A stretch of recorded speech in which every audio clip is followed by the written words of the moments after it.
Men. Yeah, exactly. So is We're that, animals. yeah, we are. It's okay. At least we're honest, right? Of So is that course. the Loma, are you good drinking? Are you day drinking? Yeah. Oh no, this is coffee. I couldn't find I couldn't find our coffee mugs, so I put some coffee in the glass. I was like, man, they're doing a little different out west. They're dealing with quarantine differently than we are on the East Coast. There's people drinking like crazy. Oh, I bet. mean, not me though. I'm trying to be Clean. good. Trying to be good, but you know me. I know.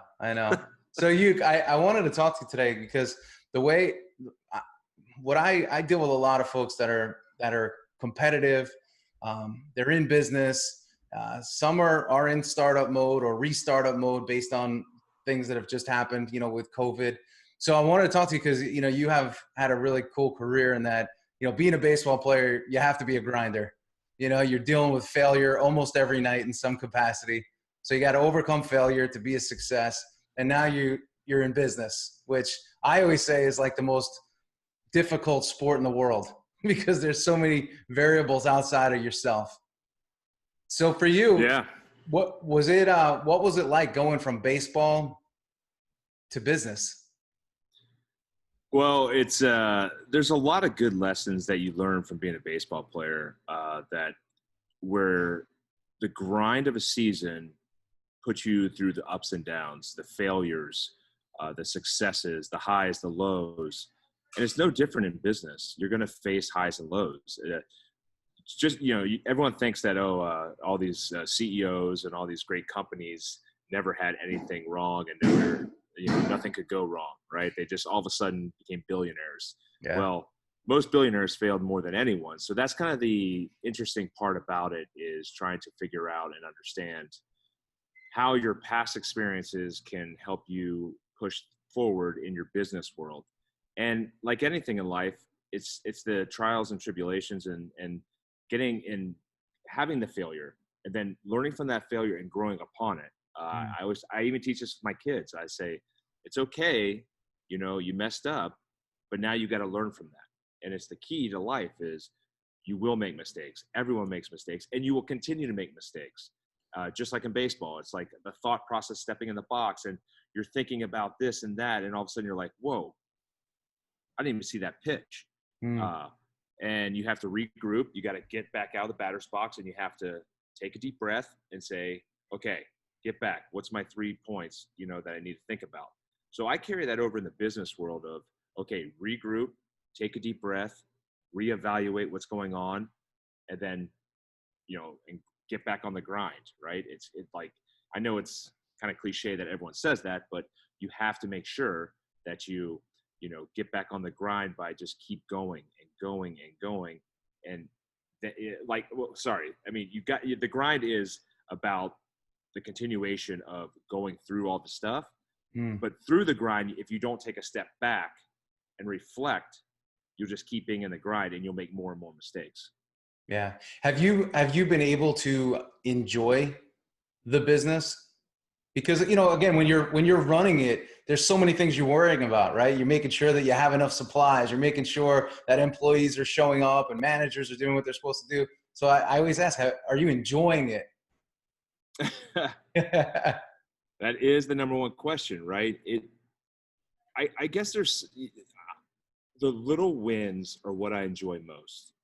I think that I think I've come to understand that it's the, if we want to give baseball analogy, it's the seeing eye single, right? It's not the huge, gains. It's the little gains that you get in business that keep you coming back. It's like golf. You make that one shot, you shoot 100, but you made that one shot. You got that one shot. And next thing you know, you're like, oh yeah, I love golf, but then you go back and you shoot 95 and you're like, I still stink. But I love it. Listen, I typically shoot like 104, so go easy. I take 95. No judging here. No judging. If I was a professional golfer, I could judge, but I'm not a great golfer either. But I think that's business. Is what I've come to learn most about it is understanding that those small wins are the key to your mental sanity, and you have to really, when you start shooting for the moon all the time, That's where you can have those highs and lows, just like in baseball. It's no different. If you're always trying to hit homers, you're going to have highs and lows. Yeah. If you're trying to be consistent and trying to be a great player, you got to deal with the small wins. I guess too, it's sort of, I mean, it's very much like baseball, because listen, there's days where you don't enjoy every single day that you're out there. I mean, as much as you like to say we do, it's great, it's amazing, we're in the big leagues. It's hard. And there's days when you're tired, you have coming off of a long road trip, the team's losing, you got things going on at home. It's hard to balance it all. That is. I mean, a baseball season is tough. Going out there and playing, there's some days you wake up and you're like, I can't play today. Like, my body is killing me. Like, I don't know if I can play. And then you just wake up, you get your coffee, you go through your routines, you go get some lunch, you go to the field, you get worked on. Next thing you know, you're in the lineup, you're fine. And I think that's why it's called the grind, because you're grinding through the days, you're grinding through it all. But it's not easy. And I think that's the hard part that fans will never understand, that never made it to the major leagues, that the job, it's something that we loved. Like, baseball was something I loved since I was growing up, and I wanted to make it to the major leagues, and it was so amazing. And I appreciated everything that I had. But when you're in it, you kind of lose appreciation for that childhood dream, because it is work and you are judged, and you're having to answer to your bosses and your coaches. And it's just a different kind of business. Baseball, you're answering to the public too, because playing in New York, playing in Boston, they'll let you know real quick if you're not performing on your job. Yeah. So how do you deal with that though? Because I think a lot of people have a hard time sort of dealing with the sort of externals and the voices that are coming from the outside. How did you maintain your performance day in and day out and not let that sort of get you or grab a hold of your mind? Well, any player that says they don't care what people say is foolish. I don't know if I can curse on here. Yeah, you can curse. Yeah, we keep it real here. Yeah, full of shit. Yeah, you're full of shit, because if you're not, if you don't, if then you're not human. Every athlete has had their feelings hurt. I don't care if it's Michael Jordan to, my brother-in-law Tom, to a bunch of other greats that have played the games. You get your feelings hurt by what things say. It's just how you allow it to affect you. There's two ways to go about it. There's multiple ways to go about it. But the way I thought about it was this: if I hold myself accountable, like I always did, if I'm holding myself accountable to a higher standard, there's no one that can tell me what I'm doing wrong, because I already know what I'm doing wrong. I know that I'm not performing at the highest level, and I know what I need to do to get back to that place.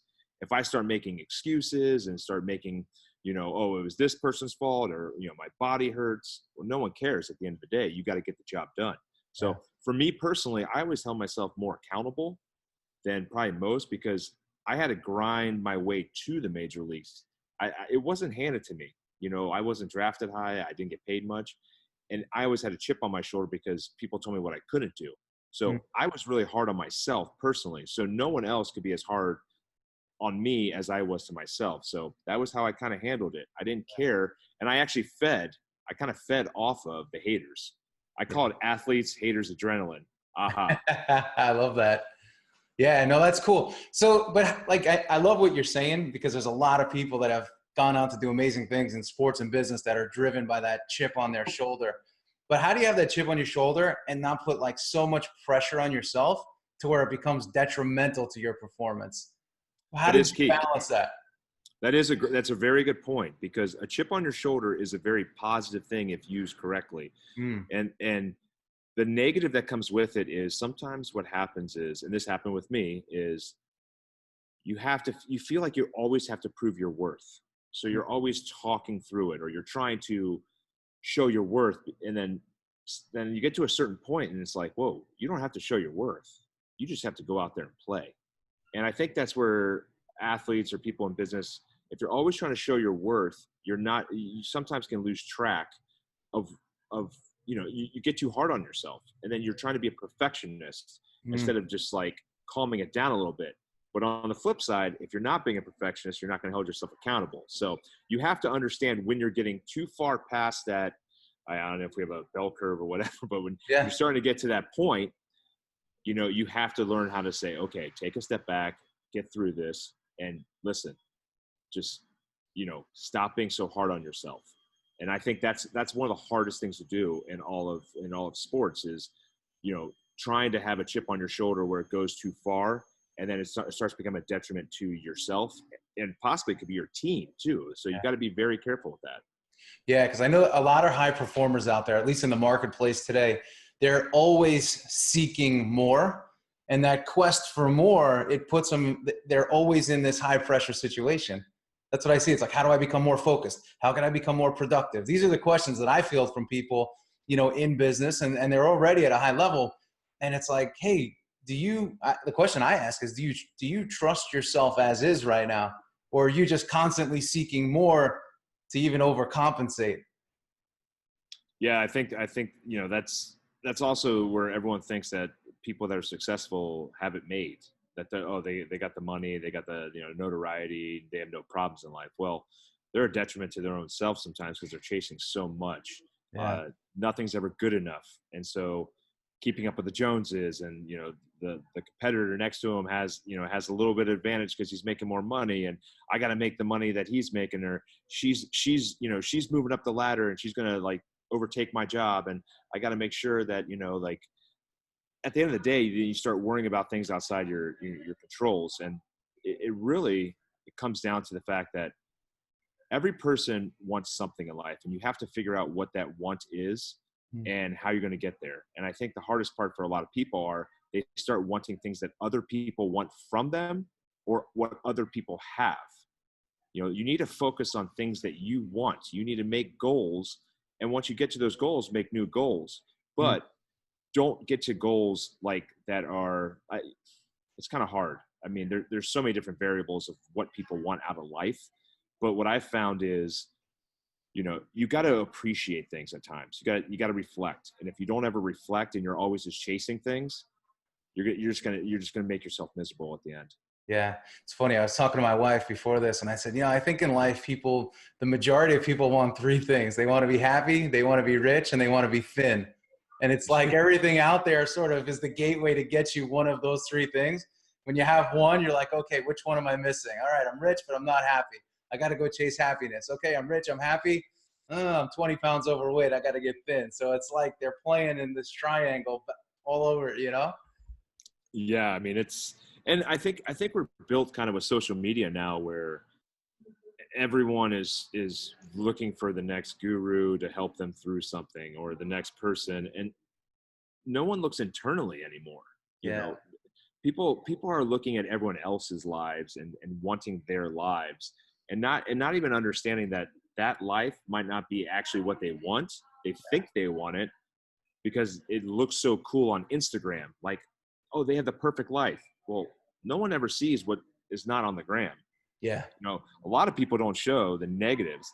I love following people that show it all. Yeah. Like, they'll show the negative, they'll show the positive, and everything in between. And those are the real people in life. And those are people you should surround yourself with too. Because most of the time those are people who are either self-deprecating or show that, you know what, I'm not perfect. And that's okay. Because we're all not perfect, and we're not going to be perfect. Yeah. And I imagine like just even in your professional journey, you know, becoming, you know, first a professional athlete and next becoming, you know, what you're striving for in business, it's like you're learning on the job, right? There's nobody that you've hired that's an expert at, hey Kevin, here's how you're going to be great as a baseball player. You know, you have coaches around you, but at the end of the day, you have to trust yourself in each step of your journey. High school player, college player, professional player, it's always changing. It is. I think that's one of the things I'm seeing within baseball right now. It's heartbreaking to watch from a younger age. Is we're trying to mold kids to be something through technology, and the technology is awesome and it provides a lot of valuable information. But we're also trying to create everyone to look alike and have the same swings and stuff like that. There are some people that do a really good job of using the technology to be individual based, Mm. but there's some people within the tech world in baseball right now that are just trying to mold people to fit their technological components that they're using. And I think that's the biggest problem is you know, you look at the Hunter Pences of the world, you look at myself, the way I hit, you look at, trying to think of, you know, very unique. I mean, there's so many, you know, Craig Counsell. I mean, Maybe like maybe an Ichiro in some ways. Ichiro for sure. I mean, Ichiro Weird. was definitely, you know, very, very unique, very routine oriented, but his routines worked for him. And I think that's the key to everyone that is involved with sports, is understanding that you coach to the individual, and the individual will let you know how they feel mentally, physically. Watch them, how they too many people want to shape and mold people right away. They'll get their swings down and say, hey, you need to change this, you need to change that. Let them play. Let them see them over a month. See how they have an up, a down, in between. See all those things before you start trying to mold them into what you think they should be. Because there's, like, especially with young kids that are teenagers, the problem is they're still growing. And their muscles, and you know how this is. The kinesiology of their bodies are just, the movement patterns will change a little bit over time. And I think that's the one thing in baseball that I'm seeing is you got to let the kids play and have a passion for the game, and we got to stop trying to mold them from a young age. Yeah, I think again, the same is true in business, right? Everybody tries to make everybody look the same, behave the same, act the same, almost like IBM culture back in the day. It's kind of the same thing, but it's I love our buddy Kevin Wilson says, you know, meet people where they are, meet them where they are. Yeah. And everybody, you're going to meet them at a different place. Totally. I mean, you coach me. If you ask my coaches, they could be hard on me. Yeah. I mean, I'm definitely a sensitive guy in a lot of ways, but you could be hard on me, and I'll have the attitude like, okay, he's, you know, this guy's getting on me, I'm going to show him. Yeah. And they can go at me in a different way, but there's other players that you have to coddle. Yeah. Like, you have to coddle them, whether you like it or not. That's what coaching is. Yep. Right? Coaching is understanding that and knowing how to meet the player in the middle. And it's true, because it can't be all what they want, because if it's all individual based, it won't also be good for the team. So you have to try to show them how they can become better through working with you as a coach. And I think that's the hardest part sometimes for some coaches, is they're so rigid in their ways that they don't understand how to, you know, kind of come to the middle with a lot of things where, and that's why I tell young players too, is it's an individual game, but there's a lot of people that have a lot of different things that they can tell you. Take a little bit from everybody. Everyone has, you know, all the great coaches have a little bit of information. They do it a little differently, but they have one piece of advice probably in their talking points that will allow you to help you in some way.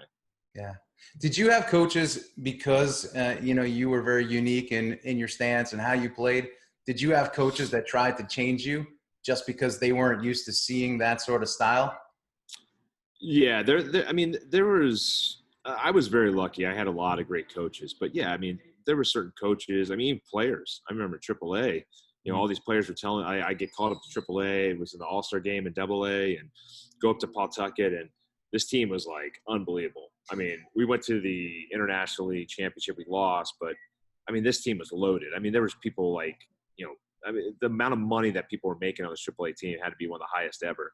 Yeah.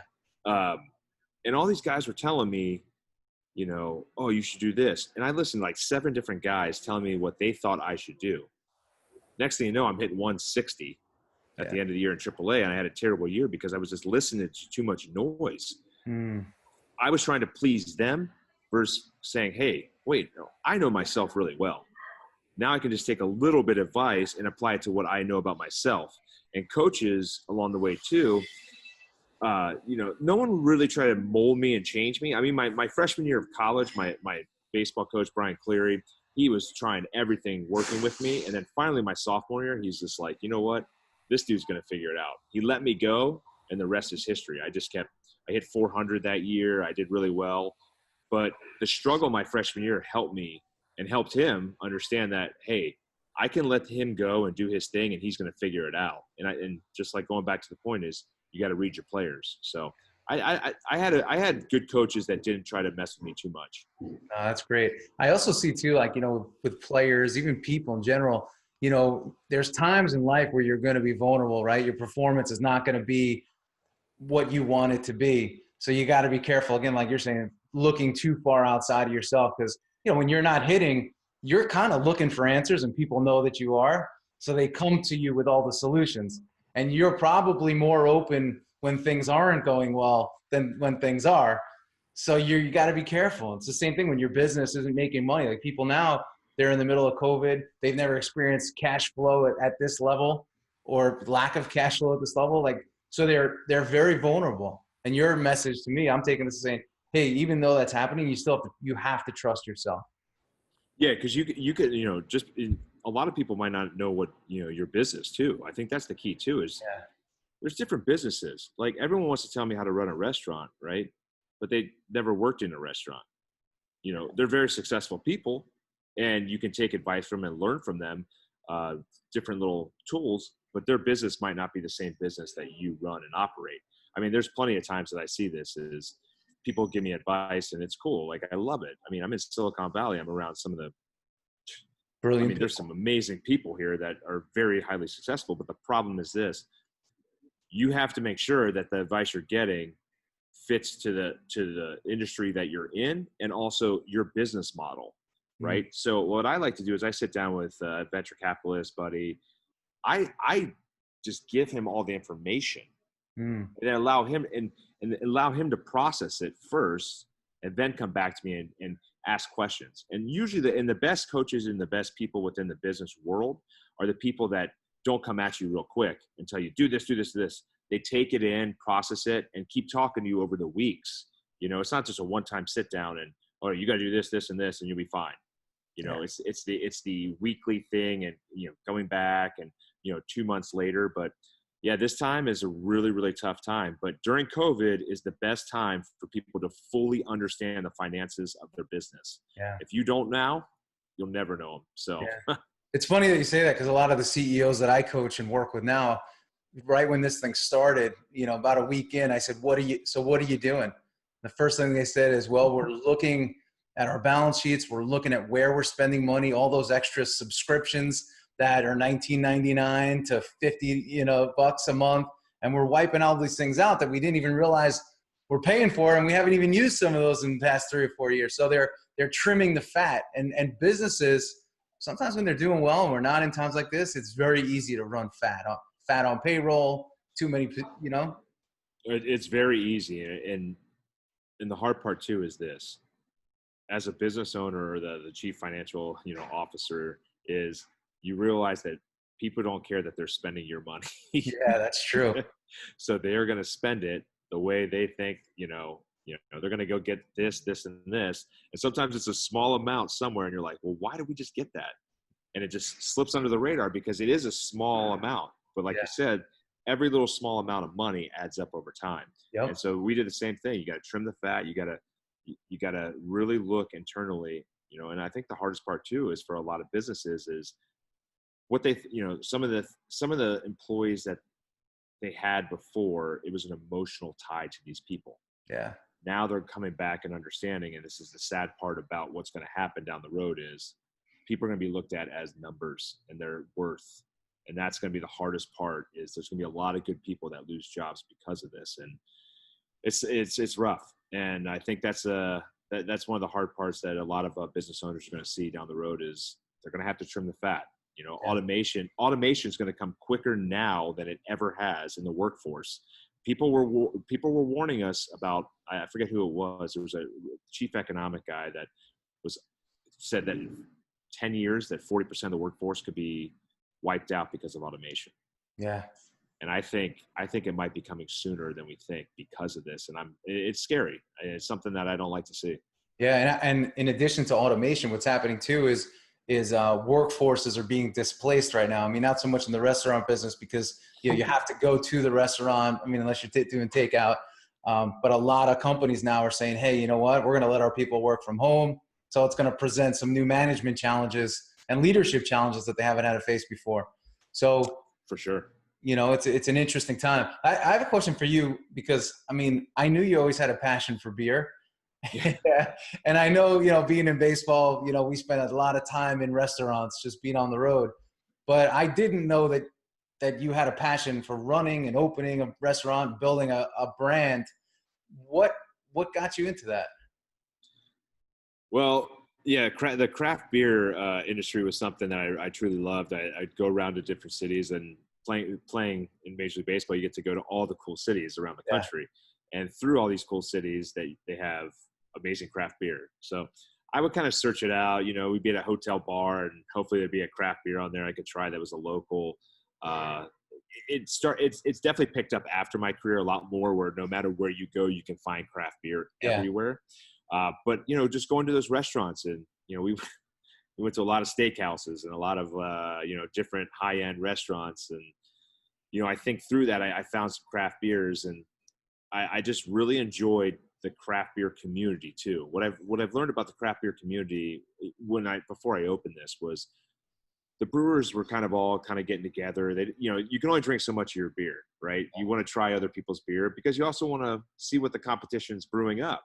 But the camaraderie was great. Like, guys trade hops, guys trade, you know, yeast strains, guys, they work together. Yeah. And Cool. that camaraderie was really cool. So I only wanted to get into the craft beer world. I wanted to have a brewery. And then a couple of my mentors in the brewing world said, you know what, your brother is in the restaurant business. Why don't you open a brew pub, because a brew pub is the best way. Well, little I know, 5 years later from starting this project, that, man, I don't ever want a restaurant again. uh, Running a restaurant is so hard. It's there's a lot of moving parts, a lot of ingredients, a lot of costs, a lot of expenses that go with it. So we're doing good in the sense of, you know, this is a staple here in Los Gatos, but I don't think I'll ever open a restaurant again.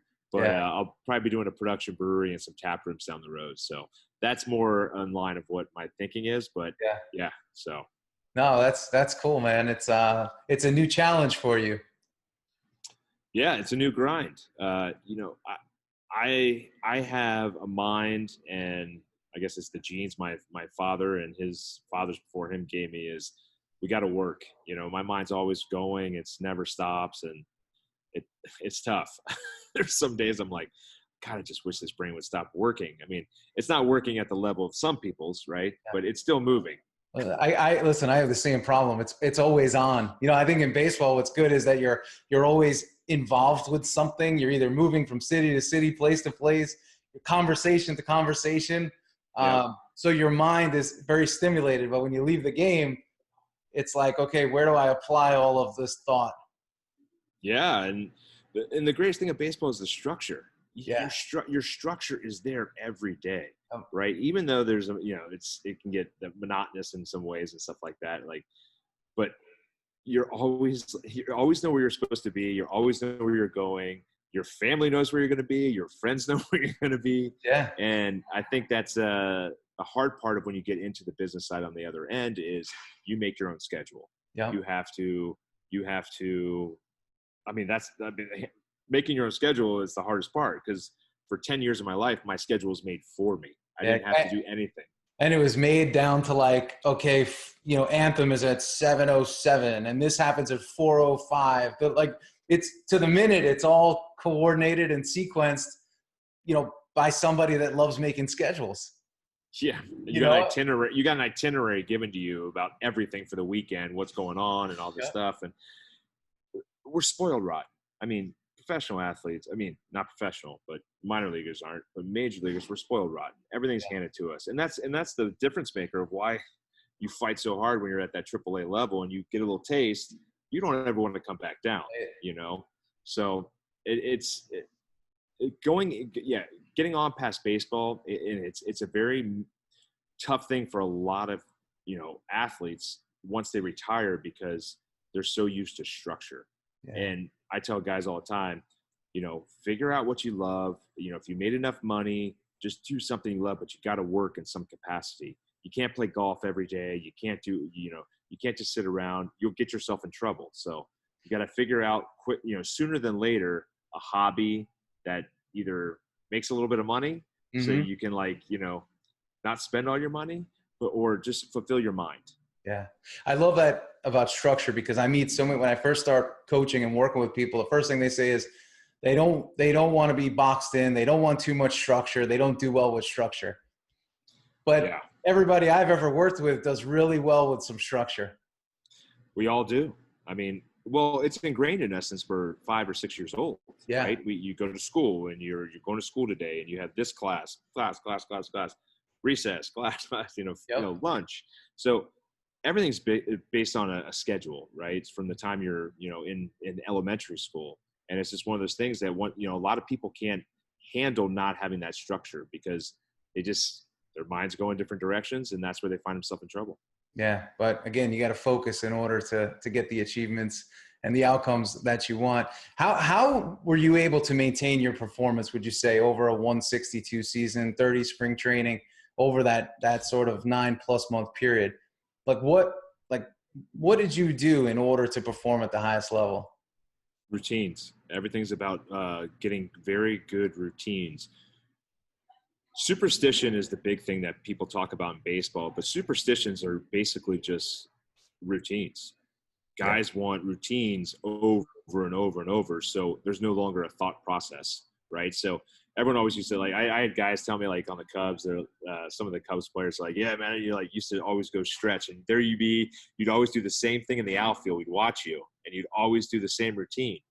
I said, yeah, look at all the greats. They all did the same routine over and over and over. Jeter probably did the same routine all the time. You just look, and if in order to have success in anything in life, you build up routines where it's like brushing your teeth in the morning. You don't think about it. You just get up, grab your toothbrush, take a shower, put on deodorant, put on your clothes, do whatever. It's just routine. You just keep doing it every single day. And to be a really good athlete is you got to set up really good routines and structure.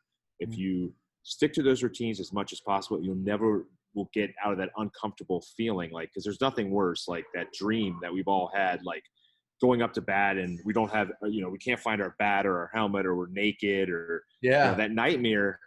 That nightmare is a reality because you don't have good routines. Yeah. So I always joke about that, that nightmare of coming up naked is basically the fear of not having that routine in place. Yeah, no, it's so true. I find too, what a big difference I've seen between, I say, professionals and amateurs is that a professional finds their routine and they're not looking for more and more variety. Like what they do on Monday is what they do on Tuesday, Wednesday, Thursday. And I saw a lot of young players, and I'm sure you have too, that didn't quite have the routine, or they were always searching, or even guys that didn't have the same security level as a established veteran. They were just always searching. And I think that made them vulnerable.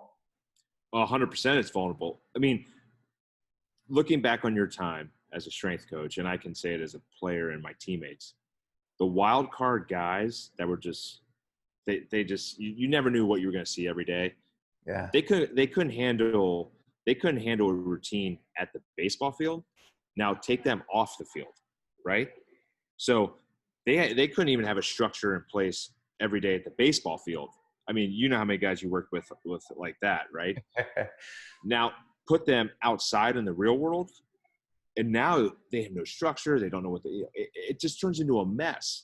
And there's so many stories that we know that we probably don't need to talk about on air of guys that have their struggles off the field. And I always say this: if you're not willing to sacrifice everything, your friends, going out partying with your friends, that was the hardest part for me. It was just I had to tell friends I can't go out. You can come visit, but I'm not going out. I'm not going here. I got to go to work.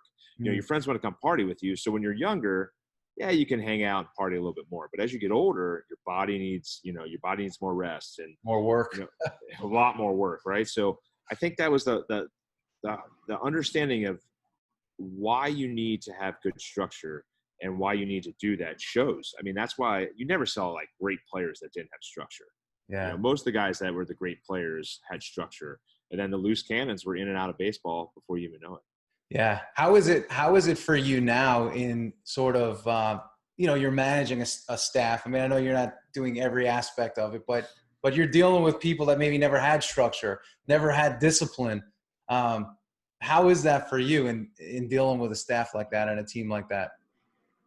Yeah, I'm very lucky. My partner in this, Dan Reinecke, we were college roommates and played college baseball together. He's been in the restaurant business for a long time, and he has a lot of good insight. And so he does a lot of the hiring and making sure to get all those people. But, for me, when I see something, I go right to him. I go to Aubrey, our chef. She's amazing at making sure her team.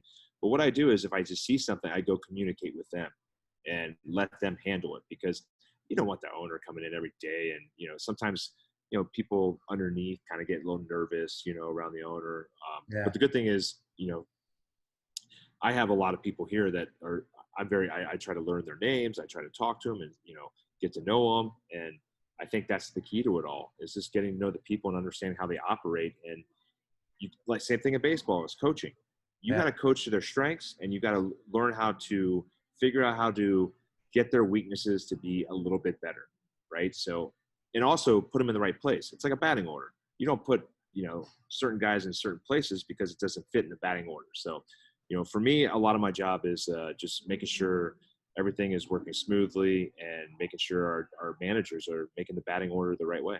Yeah, that's cool. What would you say for you is your biggest challenges? Like, what are some of the big challenges that you face right now? Because I think people love to hear, like you said, they want to see all sides, not just the pretty Instagram and the beautiful restaurant.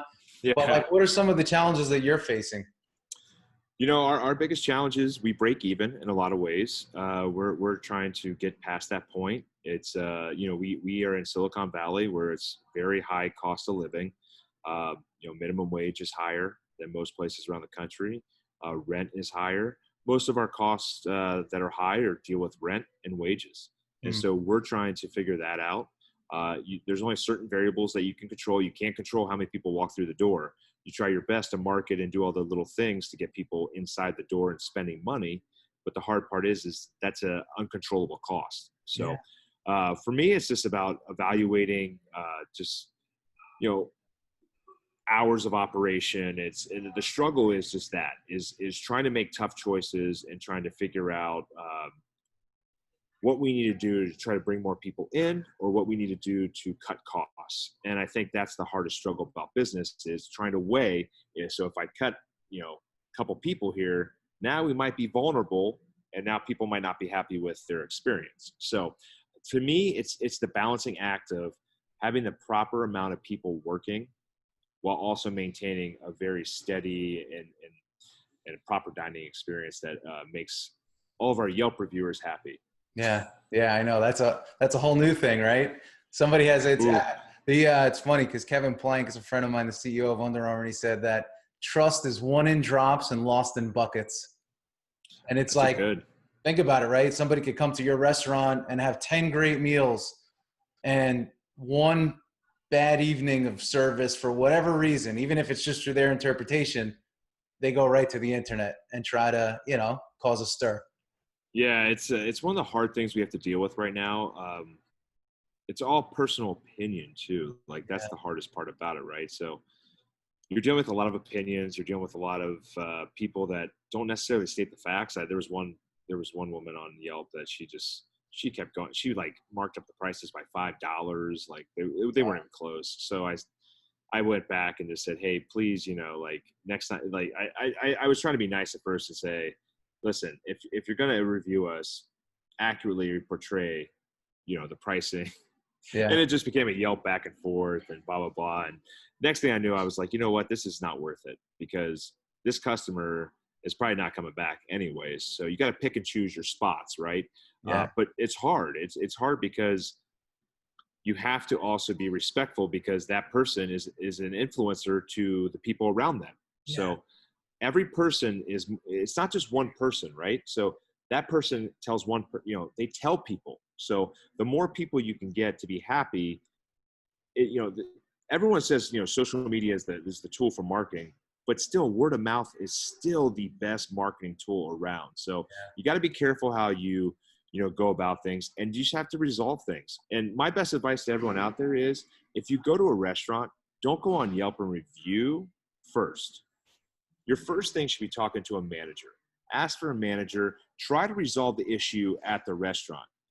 If your issue is not resolved, then go to Yelp, right? Or go to Yelp regardless.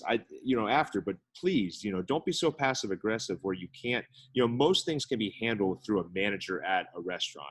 And so everyone out there that even if you're shy, trust me, the experience will be that much better if you talk to a manager when you have a problem. Yeah. And I think what's interesting too is when it comes to these, review sites, most people are not going there to say anything positive. You know, you get a lot of people that there's some kind-hearted people, but there's people they're almost like looking for the bad experience to go to those platforms because everybody wants a platform. Yeah, and it's funny. We know. I mean, after time, you know who's going to go Yelp when they have a bad experience too. So you can just kind of feel people and you kind of understand them and read them. And you're like, oh no, here comes one.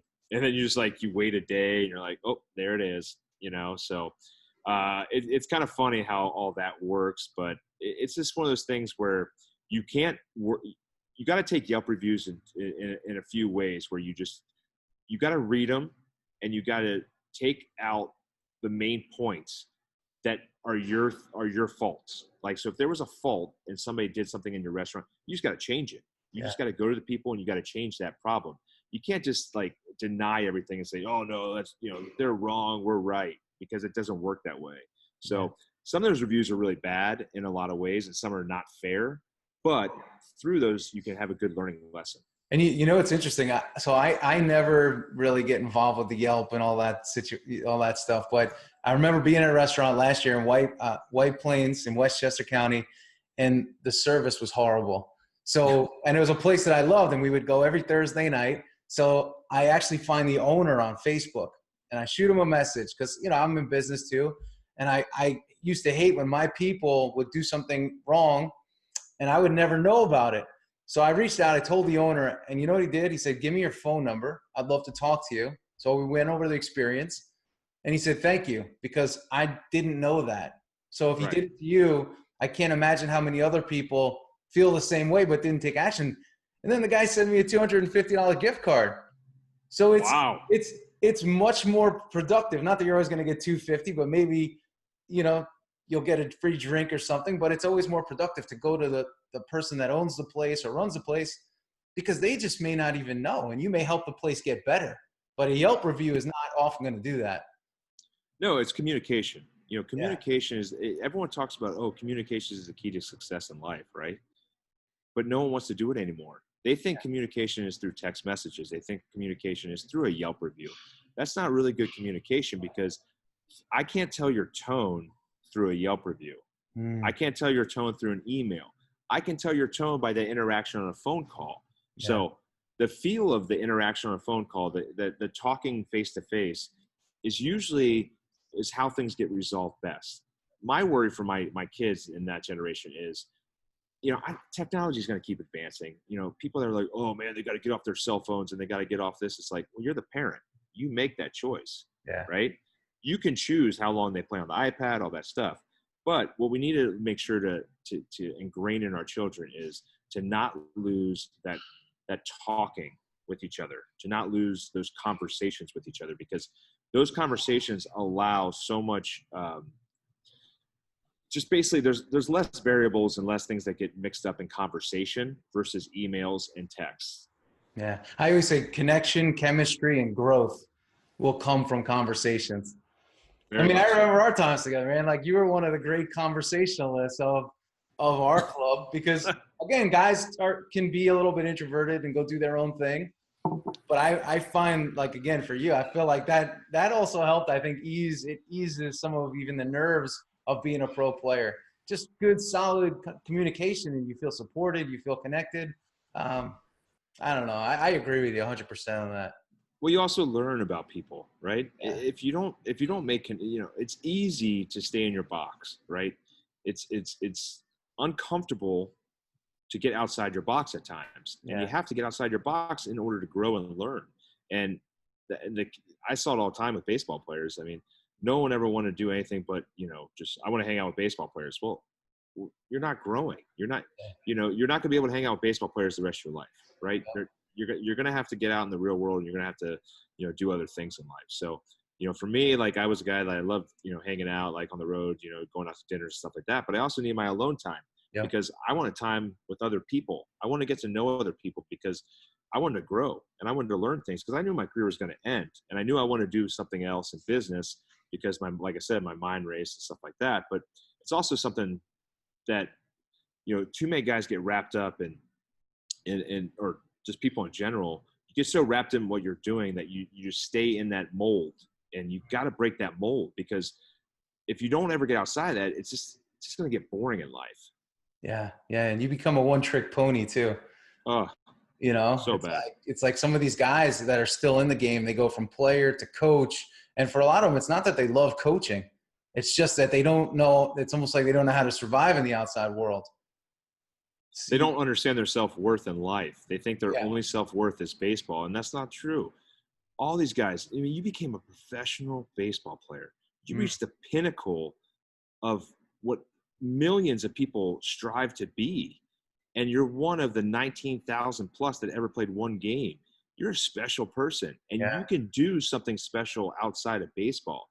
You know, there are so many avenues, because your mindset and your ability to climb the ladder through the minor league, or through college, through the minor leagues, through wherever, to get to that part and stay in the major leagues is a feat in itself. Yeah. And all those lessons you learned along the way, you can apply.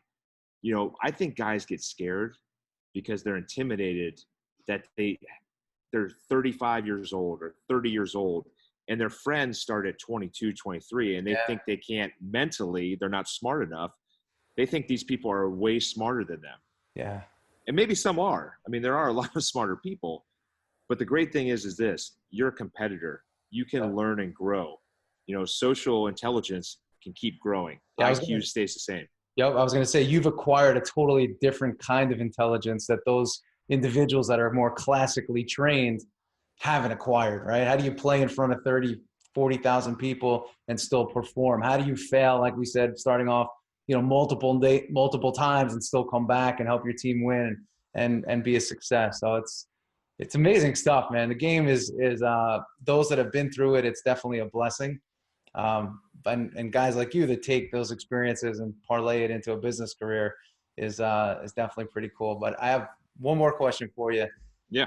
I call the show the Becoming a Champion show, because I mean, in sports you achieve champion status, but I think we're always striving to be champions. What does the word champion mean to you? Special. Why not try to be special in life? You know, when you become a champion, it's a special moment. It's a special feat. It's just special. You know, and it's short-lived sometimes. Like, because even though, like, you're like, oh, I hear it all the time, 2-time World Series champion. You know, and well, today I don't feel like that special. You know, like, I don't feel like I'm a champion today, right?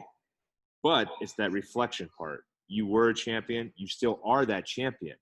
You know, and you have to sometimes, that's why I'm saying reflect back on what made you a champion, what that feeling was, you know, how hard was it to get to being a champion?